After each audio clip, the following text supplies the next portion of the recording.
Good morning. I'm going to start us off with a confession. I want you to like me. I really want you to like me. I want you to think that everything I do is right, that I have it all together, that I know everything there is to know about ministry and theology and spirituality. I want you to think I'm perfect. Now, perfection is, of course, an unattainable goal. No one is perfect. In fact, it's in our human nature that we are imperfect beings. I believe it's also in our nature to ignore this fact as it applies to ourselves. Brené Brown points out that our desire to be seen as perfect is as inherent as our inability to be so. In other words, I'm probably not alone in wanting you all to think that I'm perfect.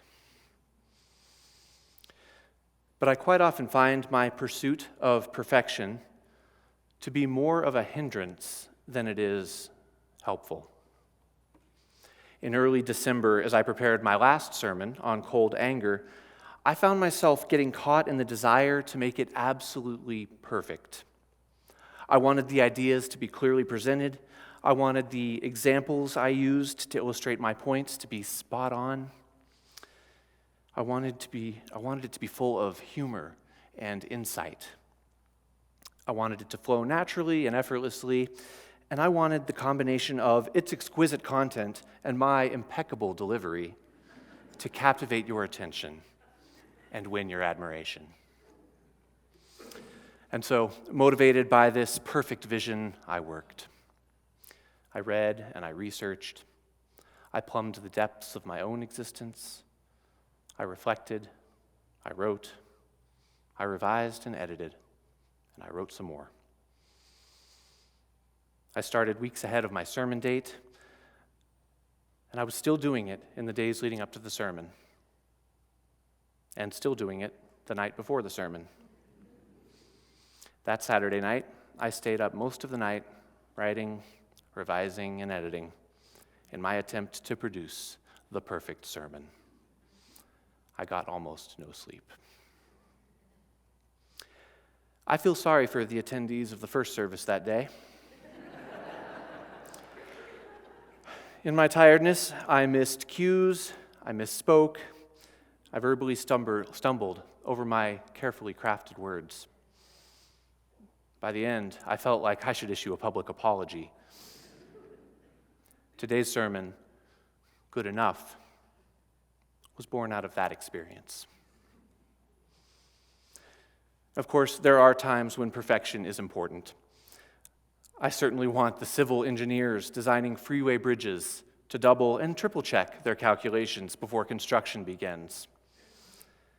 And if I find out I'm going to need major surgery, well, I want a surgeon who pays attention to details, knows exactly what she's doing, and has a stellar track record. But even civil engineers and surgeons don't have to be perfect all of the time. I don't expect the engineer to measure the angle at which he cuts his sandwich when he makes lunch. And the surgeon doesn't have to know all the words when she sings along to the radio in the car on her way to work. While important in some instances, striving for perfection just isn't necessary or even appropriate most of the time. When I was in high school, I was not yet the perfect driver that I have since become. And as I was backing my dark blue Geostorm with the hot pink racing stripe out of a parking space, I was aware of the bright yellow cement post just on the edge of my space because I was looking at it in my side view mirror. And I could see that the side of my car was clearing the post as I moved in reverse. What I didn't account for was the very mirror that I was using stuck out further than the car. Well, the mirror didn't stand a chance against the cement post. The whole plastic piece holding the mirror just snapped right off. And it was such a clean break, in fact, that I decided that I would fix it myself. Duct tape is an amazing thing. When I was finished, the abundance of duct tape holding the mirror to the car left my car looking nothing like its original state, but it was securely attached, and it was functional. I would call it good enough. Now, of course, if I had taken the car to an auto shop, I would have expected the fix to be better than good enough. If my car had been returned to me from a repair shop with duct tape, I assure you I would have insisted their efforts were not, in fact, good enough, and I would have demanded better. When dealing with professionals, we expect their work to be considerably better than we could do ourselves, which is reasonable.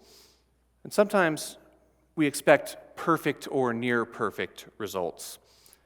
When I worked as a countertop and bathtub resurfacer, a big part of why I did not enjoy the work is that I found myself internalizing the expectations for perfect results that my customers held, and putting an unhealthy amount of pressure on myself to make their bathtubs and countertops perfect. After hours of very detailed and labor-intensive work, I would bring them in to see their newly resurfaced counter or bathtub, and they would proceed to inspect and scrutinize my work. They wanted perfection, and so did I.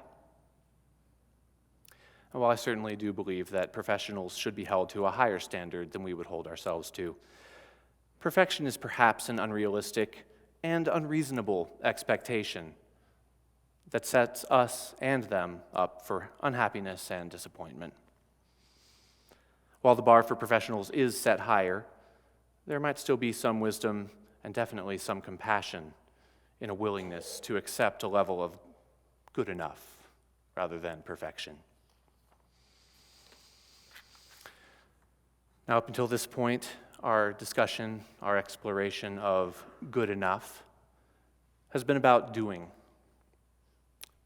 things adequately or good enough versus doing them well versus doing them perfectly. But when we shift the discussion from doing to being, the stakes go way up. When we try to be perfect, then it's our identities, it's our very selves that become the subject of scrutiny and judgment. And these are often of our own making. Rarely do others expect us to be perfect people, and likewise, we don't really expect that of others either. This is an expectation we tend to reserve for ourselves. Why in the world would we do this? Why do we expect ourselves to be perfect? The answer, at least I think, is rooted in fear. We're afraid of being inadequate, and we are afraid of being unworthy. And we allow this fear to creep in when we forget two truths. One, we have inherent worth and dignity. And two, what we do is not who we are. And when we forget these two very important truths, they are replaced by some false assumptions. We are not worthy inherently. We must earn our worth by being perfect. And we become perfect by doing things perfectly. Well, it's easy to see operating under these assumptions that we might try to pursue being perfect. And so we attempt to alleviate our fears by pursuing perfection. But this pursuit is not without its perils. The first peril of perfection that I've observed in myself is paralysis. I've found that an inability to do things perfectly can sometimes prevent me from attempting to do them at all or to even try. Another form this takes is when fear of making a wrong choice leads to paralyzing indecision.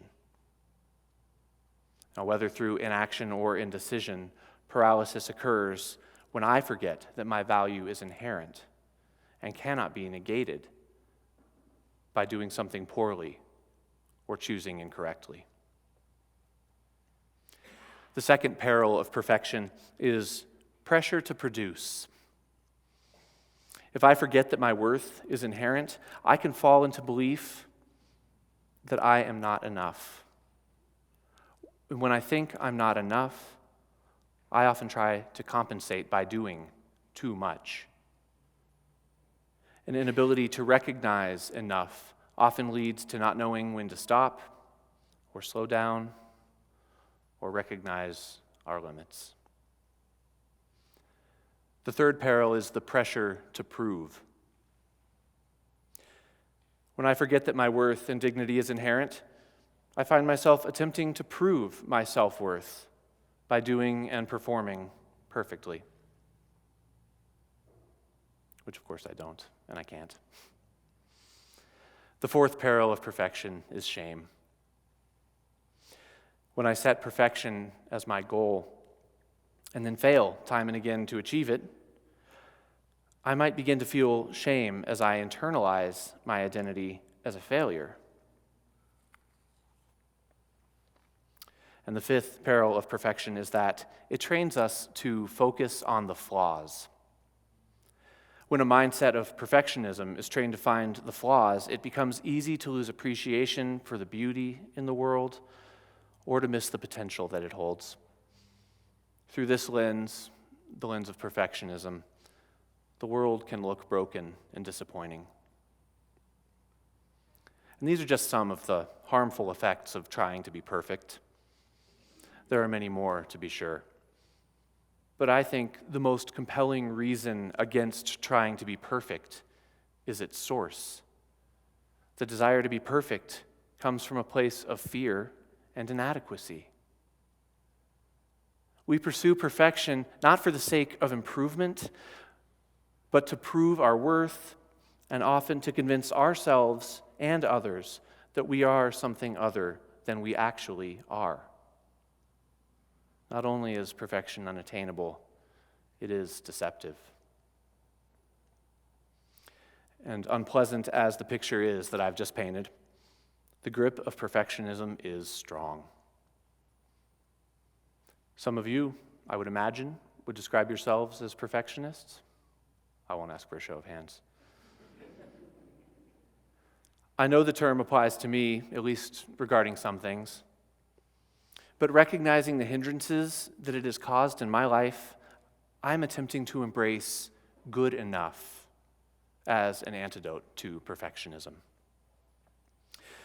The first thing we can do to embrace good enough is to focus on doing good rather than on being perfect. While the desire to be perfect comes from a place of fear, the desire to do good comes from a healthy place of wanting ourselves and our world to be better. And out of this comes a drive to seek, to grow, and to transform. When we embrace good enough, we do good because we choose to do good, not because our worth and dignity depends on it. We embrace good enough by appreciating beauty. Rather than finding the flaws, we should look for the beauty in the world. There is plenty of it here if we're willing to see it. And we embrace good enough by appreciating humor and not taking ourselves too seriously. This indicates a willingness to disavow perfectionism and to focus on the good. If we become thoroughly comfortable with good enough and can learn to laugh at the ways that good enough is just barely good enough, then we don't have to be controlled by shame and by fear. And finally, because perfectionism is born out of a fear of inadequacy, We embrace good enough by restoring our focus and attention on those two forgotten truths. We have inherent worth and dignity. And what we do is not who we are. In remembering these, we render powerless the false assumptions that allow perfectionism to flourish.